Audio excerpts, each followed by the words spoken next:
What more needs to be done in the NBA? Elaborate on that for us. Well, when you think about it, we give a lot of heat to the NFL owners. We can't give the NBA owners a pass. When I think about, all the NBA owners that have stepped forward, Mark Cuban, the ownership of the Boston Celtics, the Sacramento Kings have done a great job. And then the only African-American majority owner in Michael Jordan has stepped up to the plate. But what are the other 26 owners? Right now, when you look at what's going on in the world today and what happened with the George Floyd situation and the guys that are out there protesting, the majority of the people who are powerful and popular that are standing on the front line are NBA players. Steven Jackson, Russell Westbrook, Damian Lillard, Jaylen Brown, the list goes on. Where are the owners? The owners, see, here it is. As an African American, I could sit up here and talk about, civil rights and police brutality.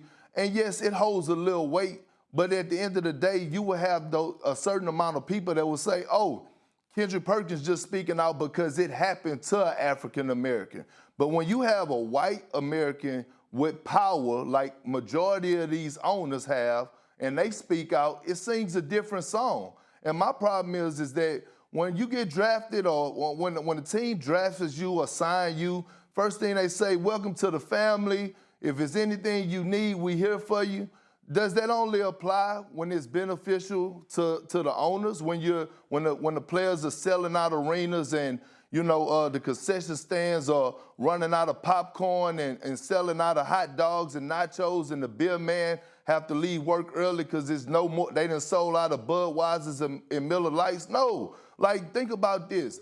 Owners have galas. They have charity events that players go to and support the owners during the regular season and also contribute, make donations. We have they back all the time, but right now we need them to step forward, and it's not the time to be silent, because if you're silent, that means you're against us. So right now, you either with us or you're against us, and it's time for all these owners in the NBA to step up and support what's going on and speak on what's right, because it sings a different song when it comes from a white American with power.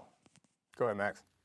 Kendrick, that's a point very well taken. The one African-American owner in the NBA, through his brand, through the Jordan brand, just pledged $100 million over the next 10 years. That's $10 million a year. And you might say, well, that's not a lot of money to Jordan. But imagine if every NBA owner pledged $100 million.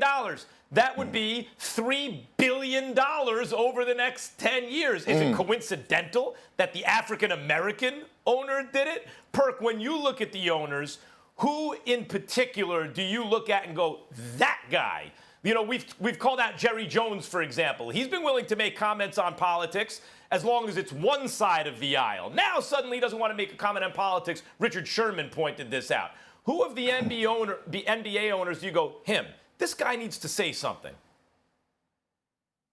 or do something. Well, it's hard to just name one, but because a guy like Mark Cuban, who's been vocal throughout, he has spoken out. So if I had to point at someone, it would be Mark Cuban, but he's done a great job.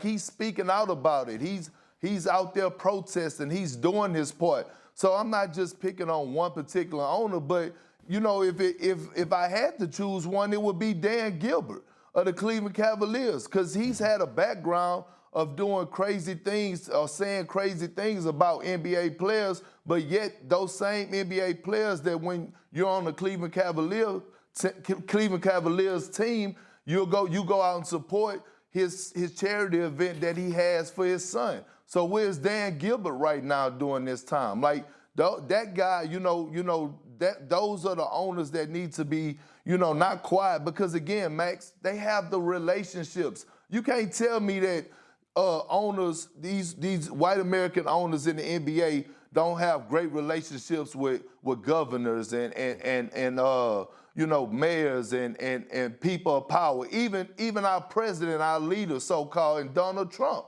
It's time for them to make a stand. Yeah, you're absolutely right. And I think one of the points you made off the top was important, and that the NBA benefits from being compared to the NFL all the time. And everyone says that the NBA is a much more progressive league and the commissioner is more progressive and they have a black owner. So we look at them at our professional sports leagues and we're like, hey, the NBA is doing it right. They're doing it righter than the other leagues, but they aren't doing it as well as they need to be. And I think you're absolutely right. And we talk about how much the NFL benefits from black players.